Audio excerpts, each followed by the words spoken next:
All right, everybody, we are back again for another episode of the Coach's Compass. Now, remember, I know it's season 6. I just don't know what episode it is. I continue to bring on cool guests from all across the world. Now, remember, hit that like, subscribe, comment button down below so I can continue to bring on cool guests from all over the world. I've got another special guest with me here today. I've got Coach Brett, who's the Assistant Director of Human Performance at TCU. Coach, thank you and welcome to the Coach's Compass. Yeah, excited to be on.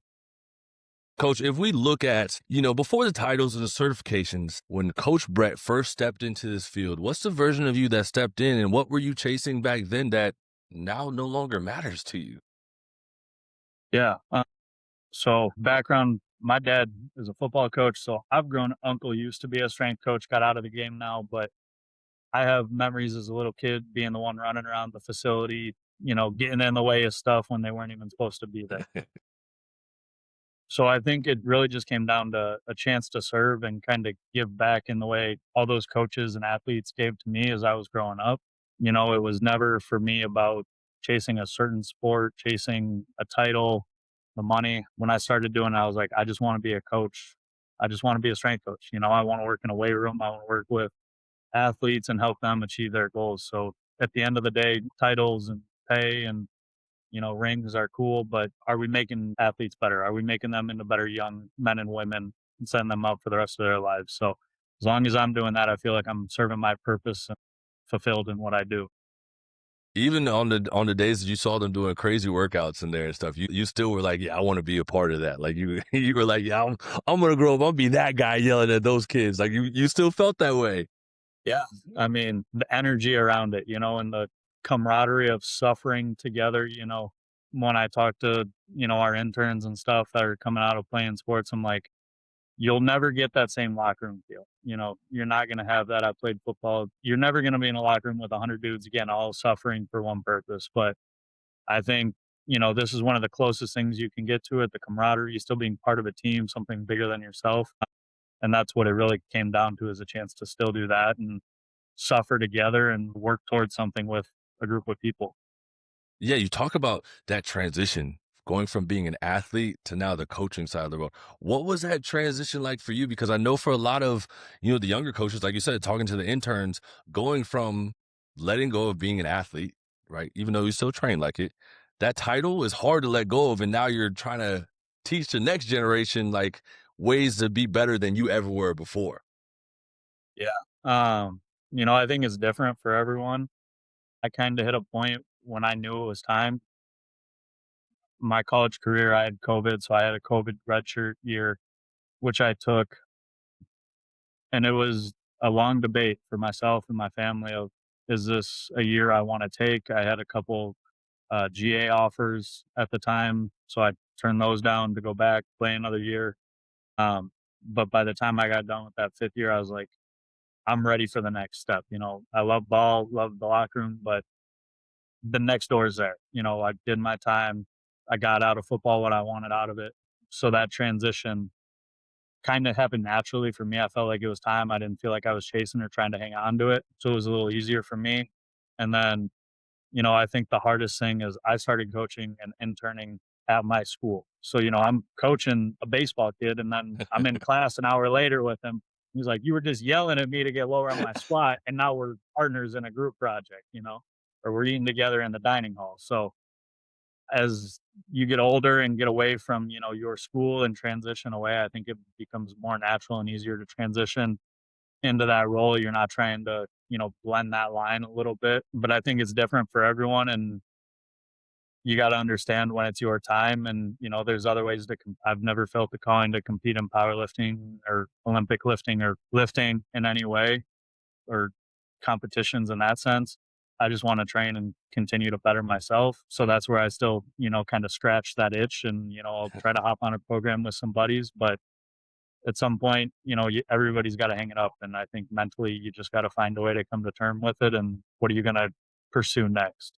Yeah, that itch is sometimes a little bit harder to scratch for some people that held on for too long. And then you also talk about, being along, pretty much yelling at your homies, right? Like people you were just playing with like a year ago, you were staying at your school and now you're coaching them like, hey, hold up, bro. Like Like, we were just cool like 5 minutes ago. Like, Yeah, what you getting on to me for right now? So I can understand how tough of a transition that probably was for you.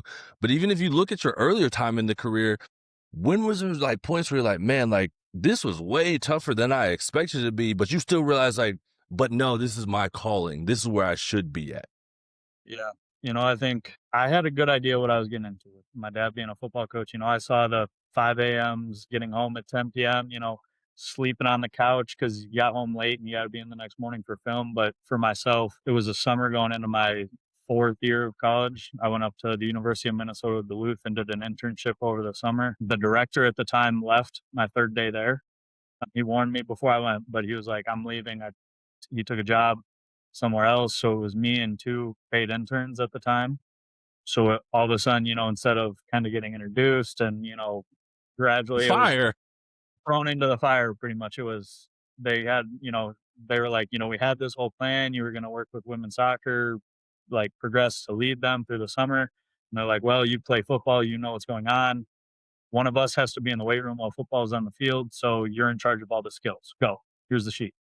So it was, I would stand out there, the green new guy that didn't even have a whistle yet, and I'm yelling go, and I'm getting chirped by cats older than me, like, why don't you have a whistle? So that night I went to Dick's and got a whistle. So the next morning we were ready to go. So I think that summer, being in the door by 4:30, staying days till 5 or 6, whether it was dudes getting out of internships and work, coming to get their lift in still, or just talking shop in the office with those other people that were there. That's kind of when I first saw like, okay, this is what it takes. But at the same time, like I look back at that as one of my favorite times in this field. That's all that mattered. Spent a lot of time with the athletes, a huge period of growth. So it was one of those that was a lot, but I would do it That's a again in whole a bunch. heartbeat. That's one of those sink or swim situations. That's like, hey, like, but that's made you who you are now, right? Like it doesn't get you to the position that you're in without going through those types of hardships and those types of struggles and grind. Not to say that everybody should go through that, right? Because there are some you might get thrown in, you might sink, right? And then you absolutely hate this, and then you're on to something else. But at the end of the day, it might be good, right? Because then we're still trying to help the athlete, right? At the end of the day, the very best thing is for the athlete. So the people that go through those times are really the ones that come out on the other side, and they're for the athlete, or they get out of this. Even though you had your uncle and your dad to look up to in this coaching industry, who are some of the coaches that you continue to look up to and continue to get advice from?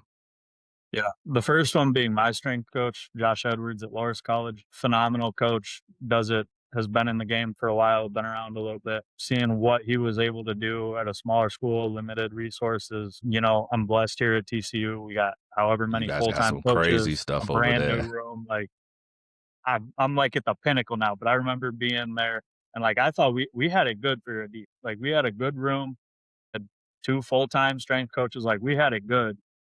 But still I'm like, man, this man had football, baseball, wrestling, D3 class schedule, doing it all day long. So seeing what he was able to do, how he was supposed to do it, he was a competitive power lifter that has taught me a lot that way. And then um, after that, at Duluth, Jessica Burlingame, now Malik. She's currently with the Minnesota Frost. Now they're Minnesota's women's hockey team. Her and Joey Amundsen, who's now with the Vegas Knights organization. They were great up there. At the time, they had experience, but were a little younger in the field. So they were learning, mentoring me. And it was like a lot of fun to learn with them and be in that environment. And kind of like we talked about that little baptism by fire. And then honestly, everyone done here at TCU.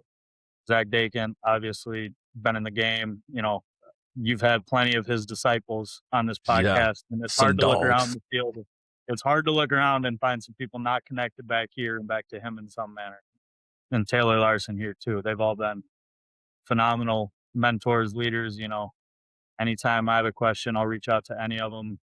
Certain things, certain people, and I got different perspectives of how they train versus they train sports. If I need shoulder work, I go straight to Zach. If I want to get into some old school powerlifting and just get meaty, I'll go back to Coach Edwards. I want to look into some, I was looking at some triphasic spring ankle stuff earlier this year. I called Joey, who had been with Cal at Minnesota. I think everyone's a mentor, but those would definitely be like the big ones for me that are on my little Mount Rushmore. That's quite a coaching tree to be able to call up and actually start to learn from actually them to pick up the phone when you call. Because I think that's a hard part for a lot of our younger coaches that get into this game. They have the fear of reaching out to the coaches that have been around for a little bit and that they want to learn from, but just not knowing if they're, so how do you say it, there yet to be able to actually pick up the phone and call them. How are you helping your interns understand that, hey, it's okay to like shoot a message, shoot an email, give these people a call, and if they don't answer, maybe they'll get back to you, or hey, talk to somebody else that might know them to let them know that, hey, you're going to be contacting them, because that's a hard thing to do if you're not okay with accepting no's and getting turned down. Yeah.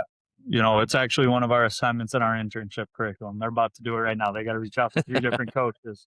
But when we kind of prep them for it, we're like, "Hey, you can't just ask them a blanket question," or Ariana Luther has made a post before, like, "I'm always happy to talk, but if you ask me a question I've answered on a podcast or a video before, I'm probably not going to respond to it because I've answered it." So making sure it's some sort of intelligent, insightful question. You know, a lot of our interns will connect with Joe Padula through the baseball and softball world, another TCU disciple. So, naturally kind of helps there. But we're like, hey, when you reach out with a question. I see you're doing this. How are you coaching it? Why are you implementing it here? Have you ran into this issue? Could it work in this way? Don't just reach out with a blanket generic question. How do you train baseball? Like, man, like That's probably pretty. the same as everybody What else. What do you mean? How do you trade baseball? What Yeah. what you looking for?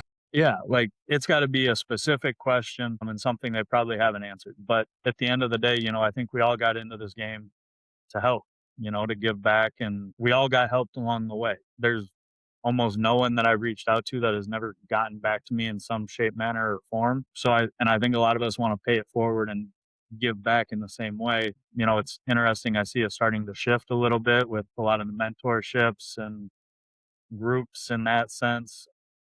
So I'm curious how it's going to keep going in that way a little bit. But even a lot of the people that I know that'll run them, they're like, if you reach out and you have a good, intelligent question, I'm going to answer it because it's going to make me better, and you're going to provoke some thought in me. And I want to talk to you about where it's coming from and what you're seeing. So I always tell people reach out, talk, connect. It's one of my favorite parts about this field. There's always someone to connect and learn from. Zach kind of not forced me, but highly, highly encouraged the social media side because it's Forced not just a little bit. a little bit. It was highly encouraged. The social media side, which is not, if people around me, it's not who I am, not what I want to do. I just want to train athletes and be around them. But it's allowed me to connect with a lot of new people. And I'm like sitting here like, man, he was right. Like it's a good thing that I'm doing Yeah. because it's helping me. But I'm like, when I sit down to edit those videos, I'm like, God, I don't want to do it.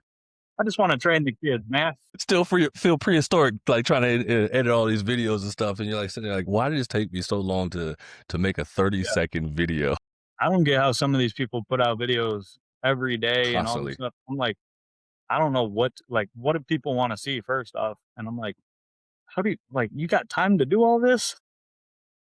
Well, I don't know if they actually have time to do it, but from a lot of people that I've talked to that pump out a lot of content, is a lot of it is replays, right? So realistically, they'll take a lot of videos from like one training session, but they'll only post like maybe one exercise and then go like have it just continuously loop through and like talk a lot about it All right, and we then might have kind of to put use that it one in throughout the the thing. week. Okay. Okay. Yeah. Just a little heads up from a lot of my Yeah, content creators out there there we that go. have said this. Just a little help for you. But yeah, you talk about that, like the whole part of like there's a whole shift in the game nowadays. Like before it was just like, hey, you wrote a book or you can set out an essay and like some people reach out to you for exercise. Now you got everybody and their mama on Instagram, TikTok, and everything. Like you're finding stuff. How do you help yourself weed through and kind of find things on there that are useful, and also tell the younger generation like, hey, like those are just highlights most of the time. Like you're really seeing like the end product for some of these youth athletes that are trying to do these same things. And it's okay to do the basics. Yeah. I think it's, filtering out who you're looking at and what you're willing to look at, whether you know them personally, someone that knows them, there's somewhere you are, but then understanding and looking at what are they doing and why are they doing it? Like there's certain videos and stuff I see. I'm like, that's a really good exercise. Like that's a really good program that would not work in my situation. I don't have some, I really don't have any facility issues. Like, there's too much stuff here, but like, I've been in places where facility wise, you can't do it. Like, I've talked to people and they're like, man, I would love to do all the sprint work you do, but I got a hallway with students walking down it all the time. And we got a 20-yard weight room. So like, I don't have room to, do all this stuff. I got too many athletes to filter through. So they're trying to adapt and adjust. But I think it's a lot of just sorting through and trying to find what can you use and implement, what can you put in the bank. And then the other side, I was just reading the other day, and a Vergashansky quote was in there about most of knowing what to do is knowing what not to do. Looking at, what, probably not. I was joking with some of our swimmers because we'll do some co-contraction tantrum work as we start peaking for conference. And I saw a video of someone doing the same like psoas kicks that we do, but they put a bowl of water on the ground with the kid's face in the water. And I was like, Ah, I know exactly I what you're think we're talking about. doing a little too. I think we're doing a little too much now. I don't think we need to do that. So can you sort and filter out like what's good training and what's not? Yeah, that's a tricky one for now's next generations coming along because there's a lot of information out there and there's a lot thrown in their face. But even if you look at the space now, what keeps you in it? Like what wakes Coach Brett up on a daily basis and keeps you excited when things aren't even going great, when it's a down day or like your athletes aren't hitting the numbers that they want to hit? Like what gets you going? Yeah. I almost think some of those days are more fun to get up. When they're not where they want to be, because that's where we can step in. We can lift them up. We can build them. When everyone's hitting PRs and the vibes are good, you're winning, people are doing what they want to do, it's easy to come in. Those are the Hmm. easy days. Like, I'll just put the sheet out and you guys rock and roll. Go ahead, hit it. I'll turn the music on and get out of the way. But like those other days, that's when it's fun. That's when I feel like you really get to be a coach and change the temperature in the room. Are you anyone, I stole this from Zach, but anyone can be a thermometer. Anyone can read the temperature of the room. Can you be a thermostat and adjust it? Can you flip the music and get the room going? Can you get on the leader of the group and get them to get the whole team going? Can you pick someone up who's down a little bit? I love working with I hate having to do return to play because I hate that they're in that position for the Right. athlete's Yeah. sake. But I love it because it's the time, hey, we can build them up, show them progress every day. Hey, we're getting better. I know you're frustrated because your jumps are down like 20% right now, but a month ago you couldn't even jump. Okay. A month ago you were in a boot. So look, we're making progress. We're getting there. You're able to get back in the water. You're able to do whatever. So I think honestly, it's the kids that get me up every day. Getting the chance to come in, work with them. I take a second every day that I walk into these facilities. I walk into our indoor and then walk into the weight room. And every day I walk in, it's like, okay, I'm working in one of the best facilities and one of the best universities in the country. It's hard not to be excited when you walk in the door every day and be ready to go. I don't care that it's 6 a.m., 5 a.m. dark. Like, people would kill to be in my position. For sure, and have access to the things that you have access to, and even access to the athletes that you're training. Because even though some of them might not be the best in the world, these are some of the athletes that are coming on that might be the next best in the world, and you have the opportunity to develop them.